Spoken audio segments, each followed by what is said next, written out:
ये है इटली, जो बहुत जल्द वर्ल्ड मैप से गायब होने वाला है। ये इटली का एक गांव है जहां कभी हजारों लोग रहते थे, मगर आज ये पूरा गांव वीरान पड़ा है। और इटली में इस जैसे 6000 और गांव हैं जो पिछले कुछ सालों से मुकम्मल वीरान हैं। इसी तरह ये 300 साल पुराना इटली का बहुत ही मशहूर कैंपचे स्कूल है, जहां से लाखों इटालियन बच्चों ने पढ़ा है, मगर आज इसी स्कूल में एक बच्चा भी नहीं है। इटली में टीचर्स को नौकरी से निकाला जा रहा है क्योंकि क्लासरूम्स में स्टूडेंट्स ही नहीं है। 2015 में इटली के हेल्थ मिनिस्टर ने खुद ये कहा था कि इटली एक डाइंग कंट्री है, और इसकी वजह यह है कि इटली में बच्चे ही पैदा नहीं हो रहे। इटली का टोटल फर्टिलिटी रेट पिछले 50 सालों में सबसे लोएस्ट है। प्रेडिक्शंस के मुताबिक इटली की पॉपुलेशन अगले कुछ सालों में बहुत ज्यादा गिरने वाली है। वो इटली जो अपनी बड़ी फैमिलीज की वजह से पूरे यूरोप में मशहूर था, आज इस पॉइंट पर है कि अगले कुछ सालों में वो इकोनॉमिक डार्क एज में एंटर हो जाएगा। इटली की रियल एस्टेट कोलैप्स कर जाएगी क्योंकि घर तो होंगे मगर उनमें रहने वाला कोई नहीं होगा। आर्मी में जाने के लिए यंग लोग ही नहीं होंगे। फैक्ट्रीज और इंडस्ट्रीज के लिए लेबर भी नहीं होगी। अगले 10 सालों में इटली की पूरी इकोनॉमी कोलैप्स कर जाएगी। आज हालात ये है कि इटली में एवरेज एज 48 इयर्स है, जबकि पाकिस्तान में एवरेज एज 21 और इंडिया में 28 इयर्स है। इटली की 24% पॉपुलेशन 65 साल से ऊपर है और ये नंबर लगातार बढ़ रहा है। लेकिन सवाल ये है कि आखिर इटली इस स्टेज तक पहुंचा कैसे? आज से 100 साल पहले इटली में बर्थ रेट 5.2 था और 1970s तक इटली का बर्थ रेट 2 से ऊपर रहा। तो फिर ये पिछले 50 सालों में ऐसा क्या हुआ है? और ये सिर्फ इटली ही नहीं बल्कि यूरोप के दूसरे कंट्रीज और इवन जापान में भी ऐसा ही ट्रेंड है। इटली की आबादी गिरने की 3 रीजंस हैं। सबसे पहले तो अगर हम हिस्ट्री में जाएं तो आज से 100 साल पहले इटली एक एग्रीकल्चरल कंट्री था। ज्यादातर लोग किसान थे और खेती बाड़ी करते थे। जाहिर है कि एक किसान के लिए सबसे बड़ी चीज ये है कि उसके पास हाथ बटाने वाले हों। इसीलिए उस जमाने में इटालियंस ज्यादा बच्चे पैदा करते थे ताकि वो मिलकर काम कर सकें। तो जितने ज्यादा बच्चे होंगे उतने ज्यादा कमाने वाले होंगे। फिर इंडस्ट्रियलाइजेशन शुरू हुई, सैलरी सिस्टम आया।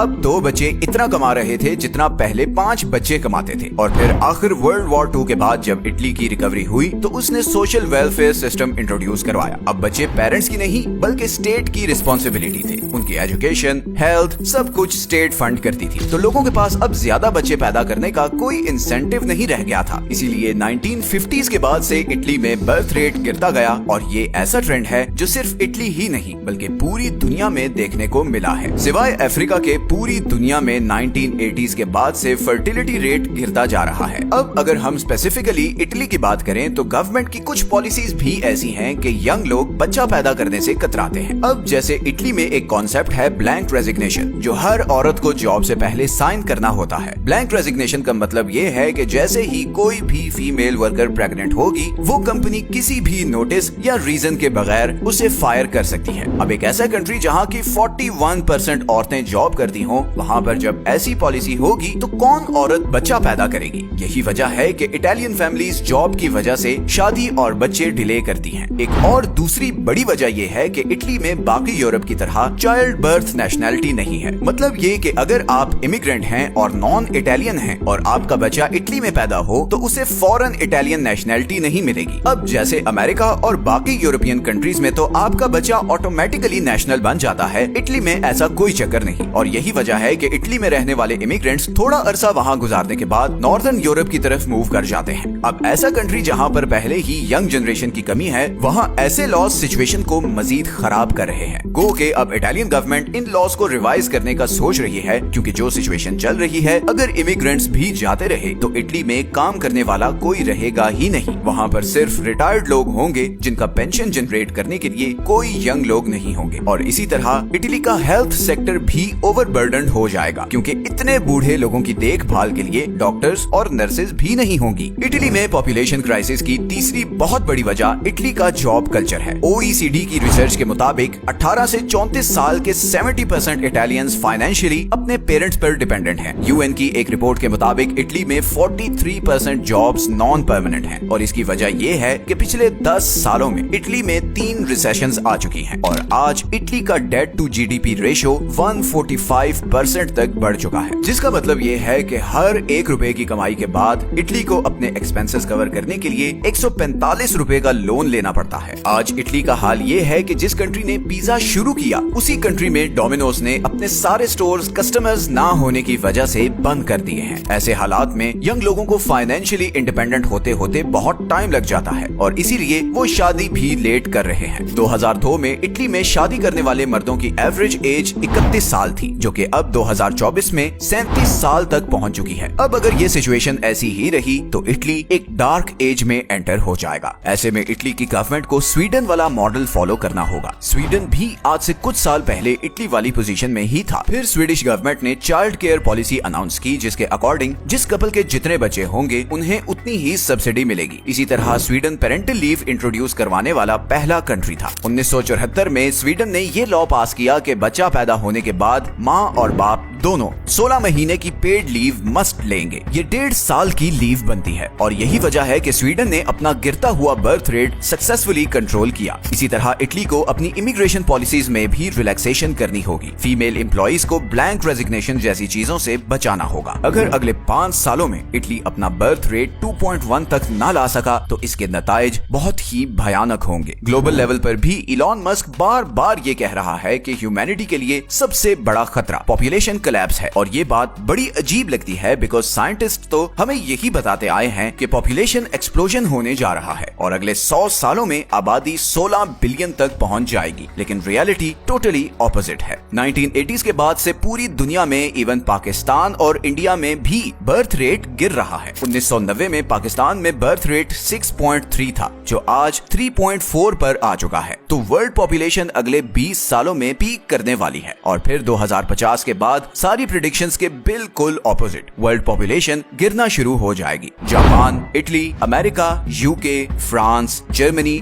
और दूसरे वेस्टर्न कंट्रीज सबसे ज्यादा इस पॉपुलेशन कोलैप्स का शिकार होने वाले हैं। इस पॉपुलेशन कोलैप्स का वर्ल्ड इकोनॉमी और एनवायरनमेंट पर क्या इफेक्ट होगा, ये बहुत डिबेटेबल टॉपिक है। आप लोगों को क्या लगता है कि पॉपुलेशन कोलैप्स अच्छी चीज है कि बुरी? नीचे कमेंट्स में अपनी ओपिनियन जरूर दें। ये हैं वो सारे सोर्सेज जहां से हमने इस वीडियो के लिए कंसल्ट किया है। मिलते हैं नेक्स्ट वीडियो में एक और इंटरेस्टिंग टॉपिक के साथ। अपना ख्याल रखें। अल्लाह हाफिज।